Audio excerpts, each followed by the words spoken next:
G'day guys, Ed here from The WOD Life. I am here in sunny Brisbane at the Pat Rafter Arena, which for the next 3 days is the home of the Torian Pro. Now remember, this weekend we've got both local and international heavyweights here, including Rich Froning, Tia Claire Toomey, Rob Forte, China Cho. This is an all-star lineup that has assembled on Australian shores, a lineup like we've never seen before, so I can't wait to bring it to you all weekend.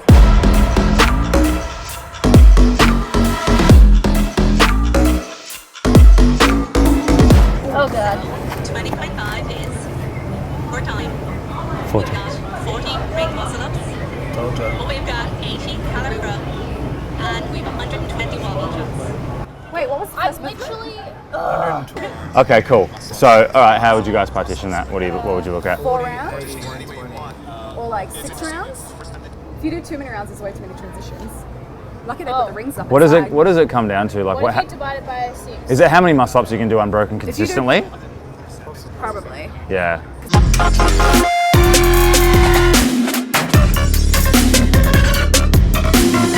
All right, guys, 20.5. It's an absolute doozy. We haven't seen anything like this in terms of the structure of a workout. So I went backstage and asked a few athletes and affiliate owners about how best to tackle this one, depending on where your skill set is at with these movements. For me personally, I prefer to come off a row into muscle ups, so I'm going to adopt that strategy rather than coming off wall balls into muscle ups. I'm just going to keep it simple, just nice even rounds. I'm not going to do anything like weird or anything like that. Just treat it as like a workout. I think the name of the game is to never rest, just transition. Okay. So whatever sets you can do that you are always doing reps. Yep. And on the rower, I guess that's like your pace not dropping too slow. Okay. But always be doing something. I mean, I'm going to probably break the muscle ups down, maybe 8, 7, 6, 5, 5. Right. So and then do some movements in between it. I think maybe just a set of 4. Okay. And then look, I love rowing. I love wall balls. Yep.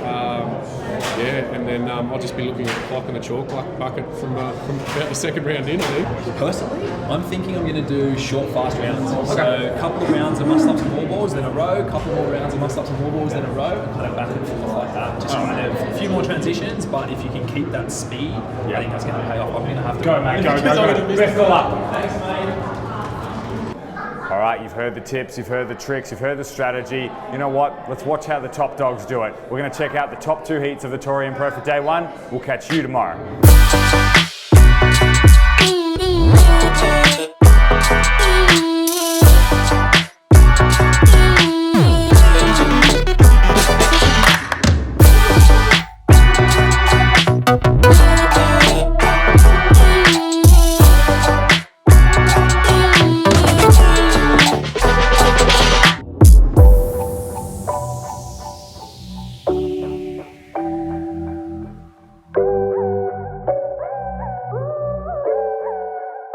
All right, team, welcome back to day 2 of the Torian Pro. We are here again at Pat Rafter Arena in somewhat of a balmy conditions here in Brisbane today.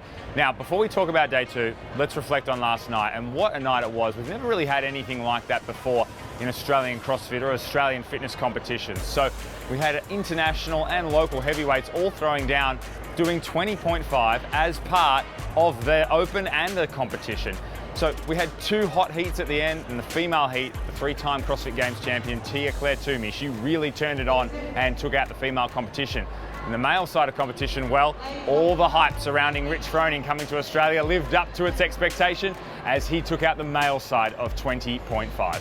So what does today hold? Well, we've got 3 workouts, and each workout is obviously tweaked a little bit for the division of the individuals, the pairs, and the teams. The first workout is a triplet, which involves the bike, bar muscle ups, and clean and jerk. The second workout involves the rower, burpee box jumps, and thrusters. However, the athletes will try to accumulate these thrusters over a number of given intervals. And then the third workout is the one that everyone's waiting for, a heavy snatch workout. In the teams, this will be a 1RM snatch. And in the individuals and the pairs, this will be a snatch ladder where each bar gets heavier and heavier throughout individual heats and as each heat progresses and they make cuts. This is going to be a super exciting day. Can't wait to share it with you.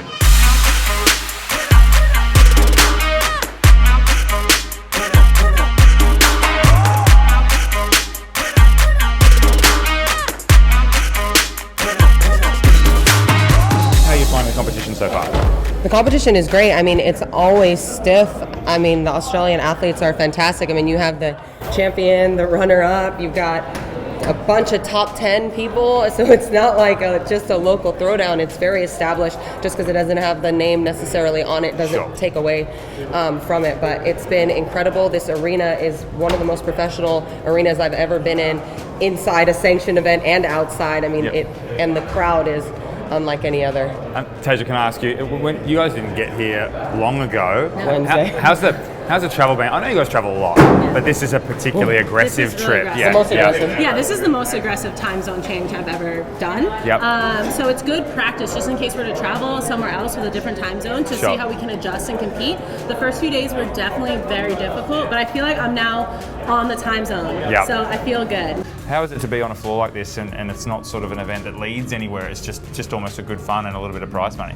Yeah, that's what it is. Like I'm having a great time. There's no stress here. It's just getting some workouts in, getting some practice, and just having a good time. So you've been in a lot of events that are like in the CrossFit Games, or a qualifier for the CrossFit Games. Yeah. This is neither of those things, but it's got a nice atmosphere about it. Well, I was just saying to Jeremy Austin, it's got like the professionalism of a lot of those events where they're going to send the athlete to the CrossFit Games. There's a lot of things at stake, but here there's a kind of a mellow vibe, right? Of course, competitive athletes want to win, so they're gunning for it. But at the end of the day, there's really so much more camaraderie here. It seems like there's a little bit more of a laid-back atmosphere.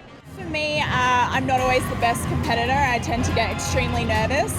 So coming and putting myself in these situations and actually trying to enjoy the crowd and enjoy the atmosphere, it's really great for the confidence. And it's also a great opportunity to catch up with different people from the community. And a lot of these girls are my friends, but I only get to see them at events like this. So here for a bit of practice, but also here to try and enjoy myself and remember why I do this. I do love it. So there's nothing on the line. It's just literally get together, have fun, and that was the initial thought going into this. It is a high level, which makes it fun as well. Absolutely.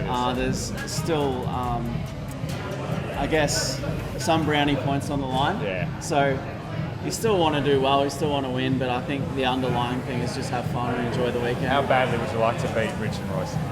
It'd feel pretty good at the end, but they are both very good athletes, so I wouldn't be disappointed if it didn't turn out that way either. Rich, can I ask you, you must be used to doing stuff like that, but it seems like you really enjoy meeting the community. Yeah, I mean, we fly all the way across the world, and these guys and girls are the reason why we get to do what we love every day, so if you can give back a little bit, that's part of it. Now, you've done lots of open announcements, but last night, pretty unique experience, that crowd and both the open and the competition at the same time. Yeah, it was interesting. I mean, it was 2-3 a.m. in the morning, biological clock, still trying to figure out where we're at, what time zone we're in, but anytime you have a crowd like that high energy, it pushes you extra a little bit, so it's good. I feel like you've had to do a lot of burpees over the bar and open announcements. I know, I'm so over that. It's my least favorite movement, and I'm slow at it. I was like, good, no burpees, so we're good. Mate, it's a pleasure to have you here. We hope you enjoy Australia. Yeah. Cheers, Rich. Great time, thank you.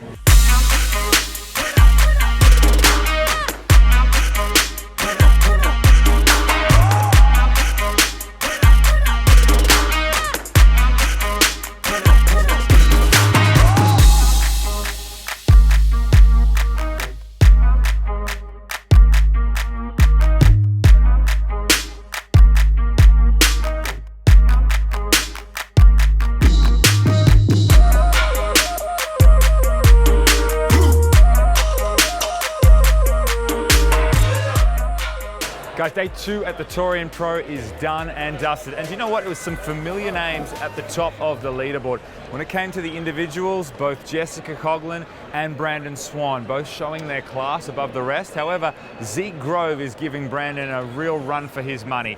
Now, when it came to the pairs comp, in the men's side of things, there was a great battle all day between Rich and Royce and Jay and Rob. And in fact, in that second event of the day, both Jay and Rob gave Rich and Royce a run for their money. But we just finished up with the snatch ladder, and it was the Royce and Rich show.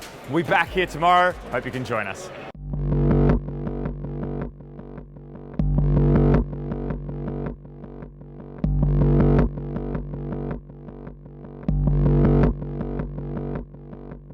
Okay guys, day 3 at the Torian Pro. Few workouts left to go, and the leaderboard, you know what? It looks exactly as we thought it might. Brandon Swan is leading the men, followed closely by Zeke Grove. Jess Coughlin is leading the women, followed closely by Maddie Sturt. And the paired Mayhem team is winning, as is the paired female team. So a couple of guns at the top. Can't wait to see them do their thing.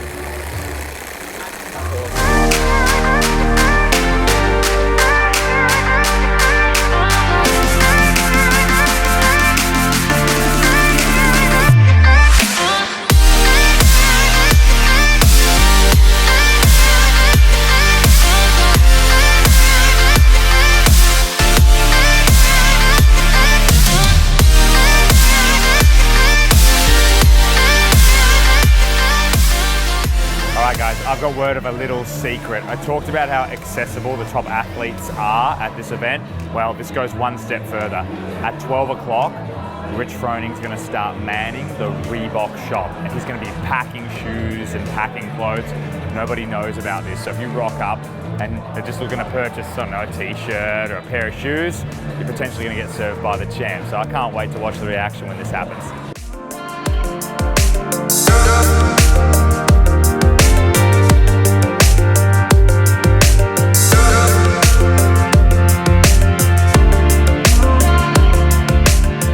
Okay guys, so behind me is event number 2 of the pro pairs taking place. There's a handstand walk, there's toes to bar, and then they have to lunge the worm back to where they start their handstand walk. At the moment, we've got the Mayhem pair throwing down. However, they're being beaten right now by April Herring and Steph Ortiz. So really nice competition taking place behind them. Let's check it out.